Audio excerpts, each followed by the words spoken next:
Hola, ¿cómo están? El día de hoy continuaremos con la historia de la psicología. Vamos a hablar particularmente de la época renacentista y nos vamos a enfocar en René Descartes.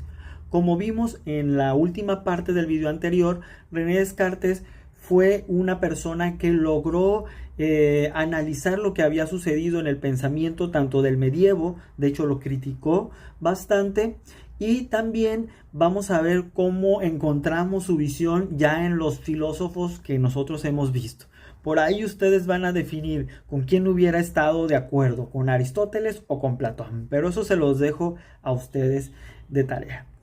Vamos a ver que la importancia de René Descartes en la psicología es porque precisamente al analizar lo que había sucedido en la época medieval, donde si bien se ponía al hombre en el centro del universo, también se dudaba de sus capacidades, es decir, se le dotaban estas capacidades a la figura de Dios, y entonces el ser humano tenía, por así decirlo, un papel secundario.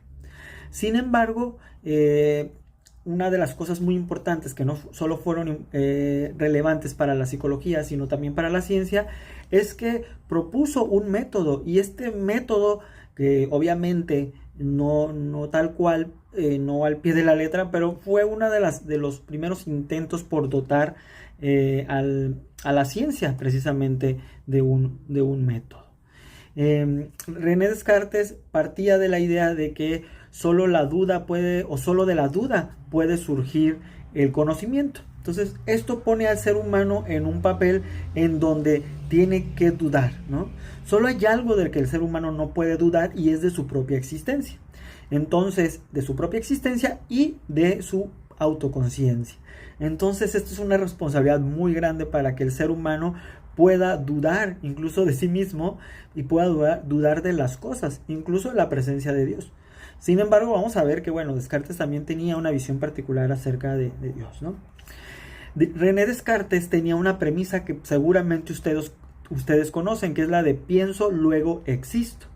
Esto es a lo que yo les comentaba, que se refería de que solo no se puede dudar de que uno puede dudar, ¿no? O de la propia existencia o de la propia autoconciencia.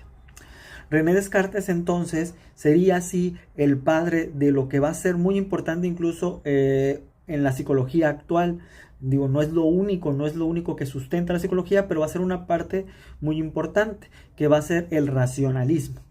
Y el racionalismo, precisamente a través del racionalismo, que es esta de pensar, de dudar, va a crear el método deductivo, que nos habla de ir de lo general a lo particular. Vamos a ver que en la ciencia y en la psicología no solo se puede abordar el conocimiento desde esta perspectiva, pero es una perspectiva que se generó y que dio pie a tener un método en diferentes áreas del conocimiento. Así, la filosofía de la que hemos estado hablando, pues empieza a tener o a convertirse en una cuestión más psicológica. ¿Por qué? Porque empezamos a ver cómo son nuestros procesos, y a través del método de la introspección, de ir a analizar lo que está sucediendo en nuestro interior, poder llegar al conocimiento. Ojo, Descartes nunca descartó lo que viene siendo la parte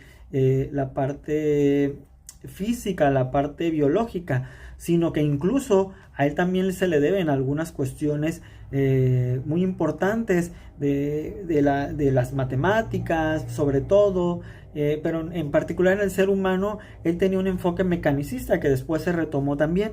Es decir, el ser humano cuenta con una serie de nervios, de funciones, él no lo tenía tan elaborado todavía, pero que realmente responden a lo que está sucediendo en nuestra mente, y que realmente es el cuerpo el que se mueve, el que se traslada para poder nosotros darle sentido también a esto que sucede dentro de nosotros. Él no es precisamente empirista, sino pues es racionalista. Vamos a ver que el empirismo va a ser una respuesta incluso al racionalismo, que no es una duda o no es un ejercicio muy diferente al que tuvieron Aristóteles y Platón, ¿no? También en su momento Platón incluso dudó de Sócrates, quien fue su maestro, Pero bueno, aquí básicamente vamos a conservar estas figuras de Aristóteles y Platón. René Descartes va a pasar tiempo después, va a haber tenido que pasar por haber estudiado lo que fue el medievo, esto que yo les comentaba, y va a poner o le va a dar un papel o una responsabilidad muy preponderante al ser humano para dudar y de esta manera buscar el conocimiento. Y bueno, eso es la parte importante que vamos a ver del Renacimiento. En el Renacimiento hubo, pues ahora sí que todo una revolución, no solo en el pensamiento, en el sentido psicológico o filosófico, sino que vamos a ver a Galileo, vamos a ver incluso en el arte renacentista cómo se estudió el cuerpo humano, vamos a ver cómo realmente se les trataba de dar al ser humano su papel en el mundo. Vamos a ver también que no se negaba la existencia de Dios como tal, pero bueno, se va a tratar de entender incluso a nivel fisiológico al ser humano, y esto va a dar también pie a lo que va a ser lo que posteriormente va a ser la parte de esta contraparte con la parte empirista, y también vamos a ver cómo se empieza a buscar el conocimiento a través de la práctica del conocimiento, de ir a experimentar las cosas. Y bueno, este sería el video acerca de la historia de la psicología, paréntesis, Renacimiento, y particularmente la figura que fue muy importante, o una de las figuras que fue muy importante en esta transición de la filosofía a la psicología. También vamos a ver que no solo la psicología retomó esto, sino que vamos a verlo en otras áreas.